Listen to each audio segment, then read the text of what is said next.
നമസ്കാരം, എല്ലാവർക്കും ടേസ്റ്റ് ട്രിപ്സിൻ്റെ ഒരു പുതിയ വീഡിയോയിലേക്ക് സ്വാഗതം. 2 മാസത്തെ അവധിക്കാലത്തിന് ശേഷം സ്കൂളുകൾ തുറക്കുകയാണ്. പതിവിൽ നിന്നും വ്യത്യസ്തമായി ഈ വർഷം നമ്മുടെ ക്ലാസ്സുകളെല്ലാം ഓൺലൈനാണ്. ടീച്ചേഴ്സിനെയും കുട്ടികളെയും സംബന്ധിച്ചിടത്തോളം ഇതൊരു പുതുമയാർന്ന അനുഭവമാണ്. അതുകൊണ്ട് തന്നെ അതിൻ്റേതായ കുറേ ചലഞ്ചസ് നമുക്ക് ഫേസ് ചെയ്യേണ്ടി വരും, അധ്യാപകർക്കായാലും കുട്ടികൾക്കായാലും. അപ്പോൾ ഈ വീഡിയോയിലൂടെ ഞാൻ പറയാൻ ശ്രമിക്കുന്നത് നമുക്ക് ഈ ക്ലാസ്സുകൾ എങ്ങനെ സക്സസ്ഫുൾ ആക്കാം, എന്തൊക്കെ മുൻകരുതലുകളാണ് അതിനുവേണ്ടി നമ്മൾ എടുക്കേണ്ടത് എന്നുള്ളതാണ്. ഞാൻ ഈ ടോപ്പിക്ക് ഇവിടെ വളരെ ജനറിക്കായിട്ട് തന്നെ ആണ് പറയാൻ ആഗ്രഹിക്കുന്നത്. കാര്യം എന്ന് വെച്ച് കഴിഞ്ഞാൽ ഇപ്പോൾ കേരള ഗവൺമെൻറ്റിൻ്റെ ട്രെയിനിങ് വീഡിയോ എന്ന് പറയുന്നത് വിക്ടേഴ്സ് ചാനൽ വഴിയാണ്. അതുപോലെ തന്നെ ഒട്ടുമിക്ക CBSE സ്കൂളുകളും ഗൂഗിൾ മീറ്റും ഗൂഗിൾ ക്ലാസ് റൂമുമാണ് ട്രെയിനിങ്ങിന് വേണ്ടി യൂസ് ചെയ്യുന്നത്. നമ്മൾ ആദ്യമായിട്ട് ശ്രദ്ധിക്കേണ്ട കാര്യം എന്ന് വെച്ച് കഴിഞ്ഞാൽ അവർക്കൊരു മികച്ച അന്തരീക്ഷം, പഠിക്കാനുള്ള മികച്ചൊരു അന്തരീക്ഷം ഉണ്ടാക്കി കൊടുക്കുക എന്നുള്ളതാണ്. അതായത് ഓൺലൈനായിട്ട് കുട്ടികൾ പഠിക്കാതിരിക്കുമ്പോൾ അവരൊന്നുകിൽ അവരുടെ കമ്പ്യൂട്ടറിൻ്റെ മുന്നിലോ അല്ലെങ്കിൽ മൊബൈലിൻ്റെ മുന്നിലോ ആയിരിക്കും പഠിക്കാതിരിക്കുക. ആ സമയത്ത് അവിടെ നിന്നുണ്ടാകുന്ന വേറെ ഡിസ്റ്റർബൻസ്, അതായത് TV-യിൽ നിന്നുള്ള സൗണ്ടുകൾ അല്ലെങ്കിൽ അതിഥികൾ വന്ന് കയറുമ്പോൾ അവരുണ്ടാക്കുന്ന സൗണ്ടുകൾ, ഇതൊന്നും കുട്ടിയുടെ പഠനത്തെ ബാധിക്കാൻ പാടില്ല. അതുകൊണ്ട് ഇതൊന്നും അഫക്റ്റ് ചെയ്യാത്തൊരു ഏരിയ ആയിരിക്കണം അവർക്ക് പഠിക്കാൻ വേണ്ടി ഒരുക്കി കൊടുക്കേണ്ടത്. അടുത്തതായി നമ്മൾ ശ്രദ്ധിക്കേണ്ട ഒരു കാര്യം എന്ന് വെച്ച് കഴിഞ്ഞാൽ നമ്മൾ കുട്ടികൾക്കായിട്ട് ഒരു മേശയും കസേരയും ഒരുക്കി കൊടുക്കുക എന്നുള്ളതാണ്. ഒട്ടുമിക്ക പേരൻസും ചെയ്ത് ഞാൻ കണ്ടിട്ടുള്ള ഒരു കാര്യം എന്ന് വെച്ച് കഴിഞ്ഞാൽ കുട്ടികൾക്ക് ലാപ്ടോപ്പ് കൊടുത്ത് കട്ടിലിരുത്തുക എന്ന കാര്യം. അവർ ചിന്തിക്കുന്നൊരു കാര്യം എന്ന് വെച്ച് കഴിഞ്ഞാൽ ലാപ്ടോപ്പ് താഴെ വീഴണ്ട എന്നുള്ളൊരു ചിന്താഗതിയാണ്. പക്ഷേ ഇതിന് കുറേ ദോഷഫലങ്ങളുണ്ട്. അതായത് കുട്ടികൾ ലാപ്ടോപ്പ് അല്ലെങ്കിൽ ലാപ്ടോപ്പ് കൊണ്ട് മൊബൈൽ കൊണ്ട് കട്ടിലിരിക്കുമ്പോൾ അവർ അവിടെ കിടക്കുക, അല്ലെങ്കിൽ കുറച്ച് കഴിയുമ്പോഴത്തേനും അവിടെ കിടന്ന് ഉറങ്ങുക, അല്ലെങ്കിൽ ഇരിക്കുകയാണെങ്കിൽ തന്നെങ്കിൽ കുനിഞ്ഞിരിക്കുമ്പോഴത്തേന് ബാക്ക് പെയിൻ, അതിൽ പെടലേക്ക് വരുന്ന വേദന, ഇങ്ങനെ കുറേ ബുദ്ധിമുട്ടുകൾ കുട്ടികൾക്ക് നേരിടേണ്ടി വരും. അടുത്തതായി നമ്മൾ ശ്രദ്ധിക്കേണ്ടതെന്ന് വെച്ച് കഴിഞ്ഞാൽ കമ്പ്യൂട്ടർ അല്ലെങ്കിൽ മൊബൈൽ അത് പൊസിഷൻ ചെയ്യുന്ന രീതിയാണ്. ഒരു കാരണവശാലും ലാപ്ടോപ്പും അല്ലെങ്കിൽ നിങ്ങൾ യൂസ് ചെയ്യുന്ന ലാപ്ടോപ്പ് ആണെങ്കിൽ അത് ഒരിക്കലും കുട്ടികൾ മഴയിൽ വെച്ച് ഉപയോഗിക്കാനുള്ളൊരു അവസരം ഉണ്ടാക്കരുത്. കാര്യം അത് അവരുടെ ലാപ്പ് ഭയങ്കരമായിട്ടോ ഹീറ്റാക്കും. അതുപോലെ തന്നെ മൊബൈൽ യൂസ് ചെയ്ത് പഠിക്കാൻ ഉദ്ദേശിക്കുന്ന കുട്ടികളാണെങ്കിൽ ഒരു കാരണവശാലും മൊബൈൽ കയ്യിൽ വെച്ച് കാണാൻ കൊടുക്കരുത്. കാര്യം നിങ്ങളത് ടേബിളിലൊരു പൊസിഷൻ ചെയ്ത് കൊടുക്കുക. ഇപ്പം മൊബൈൽ സ്റ്റാൻഡില്ലാത്തവരാണെങ്കിൽ നിങ്ങൾക്ക് ഒരു 2-3 ബുക്ക് വെച്ചിട്ട് തന്നെ അതൊരു സ്റ്റാൻഡിങ് പൊസിഷനിലാക്കി കൊടുത്തു കഴിഞ്ഞാൽ കുട്ടികൾക്കത് അവിടെ ഇരുന്ന് കാണാൻ സാധിക്കും. അടുത്തായി ശ്രദ്ധിക്കേണ്ട ഒരു കാര്യം എന്ന് പറയുന്നത് കുട്ടികൾക്ക് ഹെഡ്ഫോൺ കൊടുക്കാതിരിക്കുക എന്നുള്ളതാണ്. കാര്യം ഹെഡ്ഫോൺ അധികം നേരം ഉപയോഗിക്കുന്നവരുടെ ചെവിക്കും നല്ലതല്ല. അതുപോലെ തന്നെ അവർ ക്ലാസ് റൂം ട്രെയിനിങ് മാറ്റി വേറെ എന്തെങ്കിലും കാണുകയാണെങ്കിൽ അത് നമുക്ക് അറിയാൻ പറ്റാതെ പോകും. ആയതിനാൽ കുട്ടികൾ കമ്പ്യൂട്ടറിൻ്റെ അല്ലെങ്കിൽ മൊബൈലിൻ്റെ ലൗഡ് സ്പീക്കറിൽ തന്നെ ഈ ക്ലാസ് റൂം ട്രെയിനിങ് അറ്റൻഡ് ചെയ്യാൻ ശ്രദ്ധിക്കുക. അടുത്തായി നമ്മൾ ശ്രദ്ധിക്കേണ്ടതെന്ന് വെച്ച് കഴിഞ്ഞാൽ കുട്ടികളുടെ പഠനത്തിനാവശ്യമായ സാമഗ്രികൾ അടുത്ത് തന്നെ സൂക്ഷിക്കുക എന്നുള്ളതാണ്. അതായത് നോട്ട്ബുക്ക്, പേന, പെൻസിൽ, സ്കെയിൽ അങ്ങനെ തുടങ്ങിയ സാധനങ്ങൾ അവരുടെ ഇരിക്കുന്ന ടേബിളിനോട് ചേർന്ന് തന്നെ ഉണ്ടായിരിക്കണം. അതുപോലെ തന്നെ വേറെ ഒരു വസ്തുക്കൾ അവിടെ വയ്ക്കാതെ സൂക്ഷിക്കുക. അതായത് വേറെ കളിപ്പാട്ടങ്ങളോ അല്ലെങ്കിൽ അങ്ങനെയുള്ള സാധനങ്ങൾ അവിടെ ടേബിളിൽ വയ്ക്കാതിരിക്കുന്നതാണ് ഏറ്റവും നല്ലത്. കൊച്ചു കുട്ടികളാണെങ്കിൽ അവരുടെ ശ്രദ്ധ മാറുകയും അവർ കളിപ്പാട്ടത്തിൽ കളിക്കാനുള്ള സാധ്യത വളരെ കൂടുതലാണ്. അടുത്ത പോയിൻ്റ് എന്ന് പറയുന്നത് കുട്ടികൾ സ്കൂൾ യൂണിഫോമിൽ തന്നെ ക്ലാസ് റൂം അറ്റൻഡ് ചെയ്യുക എന്നുള്ളതാണ്. അപ്പോൾ നിങ്ങൾക്ക് യൂണിഫോം ഉണ്ടെങ്കിൽ അത്, ഇല്ലെങ്കിൽ കഴിഞ്ഞ വർഷത്തെ യൂണിഫോം ആണെങ്കിൽ അതായാലും മതി.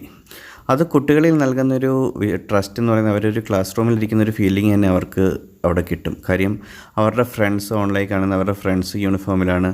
അപ്പോൾ ആ ഒരു ക്ലാസ് റൂമിൽ എങ്ങനെയാണ് അവർ ബിഹേവ് ചെയ്യുന്ന ആ ഒരു എന്താ പറയുന്ന ഒരു ഫീലിങ്സ് അവരിലേക്ക് ഉണ്ടാക്കിയെടുക്കാൻ അത് വളരെയേറെ ഉപകാരപ്രദമാണ്.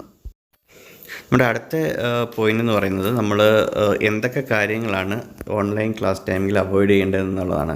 അതായത് ഒരു കാരണവശാലും കുട്ടികൾ ക്ലാസ് അറ്റൻഡ് ചെയ്യുന്ന സമയത്ത് ഫുഡ് കഴിക്കുക അല്ലെങ്കിൽ പാല് തുടങ്ങിയുള്ള ഡ്രിങ്ക്സ് കഴിക്കാൻ പാടില്ല.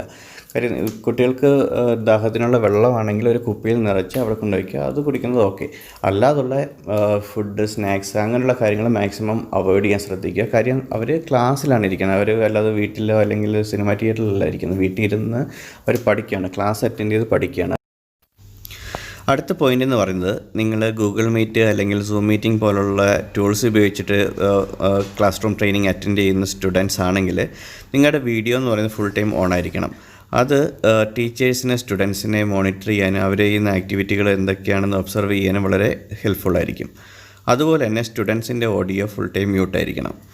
നിങ്ങൾക്ക് എന്തെങ്കിലും ചോദ്യം ചോദിക്കാനുണ്ടെങ്കിൽ ആ ടൂളിൻ്റെ കമൻറ്റ് ബോക്സിൽ പോയിട്ട് നിങ്ങൾക്ക് ചോദ്യങ്ങൾ ടൈപ്പ് ചെയ്ത് പോസ്റ്റ് ചെയ്ത് ചോദിക്കാൻ സാധിക്കുന്നതായിരിക്കും. ഇപ്പം നിങ്ങൾ ഓഡിയോ മ്യൂട്ട് ചെയ്തില്ലെങ്കിലുള്ള ബുദ്ധിമുട്ടെന്ന് പറയുന്നത് ടീച്ചർ എന്തെങ്കിലും ഒരു കാര്യം ചോദിക്കുമ്പോഴത്തേനും ഓരോരുത്തരായിട്ട് അത് ആൻസർ ചെയ്യാൻ തുടങ്ങുമ്പോഴത്തേനും ഒരു വല്ലാത്ത രീതിയിൽ അതിപ്പോൾ നമുക്ക് ക്ലാസ് റൂമിൽ നിന്ന് ചെയ്യുന്നതിൻ്റെ കൂട്ടല്ല. അതായത് നമ്മൾ ഓൺലൈൻ ചെയ്യുമ്പോൾ ഉള്ള ഒരു പ്രശ്നം എന്ന് പറയുന്നത് ഓരോ ആൾ ഉത്തരം പറഞ്ഞു കഴിഞ്ഞാൽ വീണ്ടും സീക്വൻസ് ആയിട്ട് ഓരോരുത്തർ പറയുമ്പോഴത്തേനും അത് വല്ലാത്ത രീതിയിൽ ടൈം പോവും. അപ്പോൾ ടീച്ചറിന് പഠിപ്പിക്കാനുള്ള ഒരു ടൈം കിട്ടുകയില്ല. അപ്പം ക്ലാസ്സിൽ ഒരുപാട് ലാഗിങ് വരും. അത് അവോയ്ഡ് ചെയ്യാൻ വേണ്ടിയാണ് നിങ്ങൾ അത് ഫുൾ ടൈം മ്യൂട്ട് ആകണം എന്ന് ഞാൻ സജസ്റ്റ് ചെയ്യുന്നത്. അടുത്ത പോയിൻ്റ് എന്ന് പറയുന്നത് കമ്മ്യൂണിക്കേഷൻ എന്ന് പറയുന്നത് ഇപ്പം കുട്ടികൾക്ക് അവർക്ക് എന്തെങ്കിലും സംശയങ്ങൾ ചോദിക്കാനുണ്ടെങ്കിൽ അല്ലെങ്കിൽ അവർക്ക് കൂടുതൽ കാര്യങ്ങൾ അത് ഡീറ്റെയിൽ ആയിട്ട് അറിയാനുണ്ടെങ്കിൽ ആ കാര്യങ്ങൾ അവർക്ക് എങ്ങനെ ചോദിക്കാം എന്നുള്ളതാണ്. ഒരു കാരണവശാലും നിങ്ങളുടെ ഓഡിയോ അൺമ്യൂട്ട് ചെയ്തിട്ട് ആ ക്വസ്റ്റ്യൻ അവിടെ ചോദിക്കാൻ നിൽക്കരുത്. നിങ്ങൾ നിങ്ങളുടെ കമൻറ്റ് ബോക്സിൽ ഞാൻ പറഞ്ഞതിനോട്ട് ഈ ടൂളിന് ഒരു കമൻറ്റ് ബോക്സ് ഉണ്ടാവും. ആ കമൻറ്റ് ബോക്സിൽ നിങ്ങളുടെ ചോദ്യങ്ങൾ ചോദിക്കാൻ ശ്രമിക്കുക. അടുത്തതായിട്ട് പേരൻസ് മനസ്സിലാക്കേണ്ട ഒരു കാര്യമുണ്ട്. അതായത് ഈ ക്ലാസ് റൂം ട്രെയിനിങ് എന്ന് പറയുന്നത് കുട്ടികളെ പഠിപ്പിക്കാനുള്ള സമയമാണ്, അല്ലാതെ പേരൻസിൻ്റെ ഡൗട്ട് ക്ലിയർ ചെയ്യാനുള്ള ഒരു വേദിയല്ല ഈ ക്ലാസ് റൂം ട്രെയിനിങ് എന്ന് നിങ്ങൾ മനസ്സിലാക്കണം. പ്രത്യേകിച്ച് ഈ കൊച്ചു കുട്ടികളുടെ പേരൻസാണ് ഇത് ഇങ്ങനൊരു സാഹചര്യം നടക്കുന്നത്. അതായത് അവരുടെ ഡൗട്ടുകൾ ക്ലിയർ ചെയ്യാൻ ഈ class room training time use ചെയ്യുന്നതായിട്ട് വളരെയധികം കാണാൻ സാധിക്കുന്നുണ്ട്. അത് കഴിവതും അവോയ്ഡ് ചെയ്യുക. അടുത്തായിട്ട് എനിക്ക് പറയാനുള്ളത് സ്കൂൾ മാനേജ്മെൻറ്റിനോടോ അതുപോലെ തന്നെ ടീച്ചേഴ്സിൻ്റെ അടുത്താണ്. അതായത് നമ്മുടെ നാട്ടിലിപ്പം നല്ല മഴയുള്ള സമയമാണ്. അപ്പോൾ നമുക്ക് കറണ്ടിൻ്റെ അവൈലബിലിറ്റി എത്രത്തോളം ഉണ്ടാകുമെന്ന് പറയാൻ പറ്റത്തില്ല. മിക്ക സമയത്തും തന്നെ കറണ്ട് പോവുകയും അതുപോലെ തന്നെ ലാപ്ടോപ്പിലോ അല്ലെങ്കിൽ മൊബൈലിലോ ചാർജ് ഇല്ലാത്ത അവസ്ഥയാണെങ്കിൽ കുട്ടികൾക്ക് ഓൺലൈൻ ക്ലാസ് അറ്റൻഡ് ചെയ്യാൻ പറ്റിയെന്ന് വരില്ല. ആ ഒരു സാഹചര്യത്തിൽ ഡെയിലി എടുക്കുന്ന ക്ലാസ്സിൻ്റെ റെക്കോർഡിങ്സ് ഓഫ്ലൈനായിട്ട് ഷെയർ ചെയ്യാൻ പറ്റിക്കഴിഞ്ഞാൽ അത് കുട്ടികൾക്ക് വളരെ ഉപകാരപ്രദമായിരിക്കും. അതുപോലെ തന്നെ ക്ലാസ് മിസ്സാകുന്ന കുട്ടികൾക്കും അത് പിന്നീട് കാണാനുള്ള അവസരമായിരിക്കും. അതുപോലെ വർക്കിംഗ് പേരൻസ് ഇപ്പം എന്താ പറയുന്നത്, ഏതെങ്കിലും സ്റ്റുഡൻറ്റിൻ്റെ രണ്ട് രക്ഷകർത്താക്കളും വർക്ക് ചെയ്യുന്നവരാണെങ്കിൽ അവർക്ക് വൈകിട്ട് വന്നിട്ട് ഇന്ന് പഠിപ്പിച്ചത് എന്താണെന്ന് നോക്കിയിട്ട് അത് കുട്ടികളെ പഠിപ്പിക്കാനും വളരെ ഉപകാരപ്രദമായിരിക്കും. അടുത്ത പോയിൻ്റ് എന്ന് പറയുന്നത് കുട്ടികളെ എങ്ങനെ ഒബ്സർവ് ചെയ്യുക എന്നുള്ളതാണ്. അപ്പോൾ നമ്മൾ ഒരു റിയൽ ടൈം ക്ലാസ് റൂമിൽ, അതായത് നമ്മുടെ യഥാർത്ഥ ക്ലാസ് റൂമിലാണെങ്കിൽ സ്റ്റുഡൻസിനെ എല്ലാം ടീച്ചറിനെ പഠിപ്പിച്ചുകൊണ്ടിരിക്കുമ്പോൾ തന്നെ മോണിറ്റർ ചെയ്യാൻ പറ്റും. അവരെന്താണ് ചെയ്യുന്നത്, ക്ലാസ് ശ്രദ്ധിക്കുന്നുണ്ടോ. പക്ഷേ ഈ ഓൺലൈൻ ക്ലാസ്സിലെ ഏറ്റവും വലിയ കുഴപ്പമെന്ന് വെച്ചാൽ ടീച്ചേഴ്സിന് ഓരോ സ്റ്റുഡൻറ്റിലേക്ക് എത്താൻ പറ്റില്ല. കാര്യം അവർ ബോർഡിലാണ് പഠിപ്പിക്കുന്നതെങ്കിൽ ക്യാമറ ഓൺ ചെയ്ത് വെച്ചിരിക്കുന്നതുകൊണ്ട് അവർക്ക് കാണാൻ പറ്റില്ല ആരൊക്കെയാണ് ശ്രദ്ധിക്കുന്നത്, എന്തൊക്കെയാണ് ചെയ്യുന്നത് എന്നുള്ളത്. അതുപോലെ തന്നെ ഇപ്പോൾ സ്ക്രീൻ ഷെയർ ചെയ്തിട്ടുള്ളൊരു സെഷൻ ആണെങ്കിൽ അവിടെയും ടീച്ചറിന് ഇവരെ മോണിറ്റർ ചെയ്യാൻ പറ്റില്ല.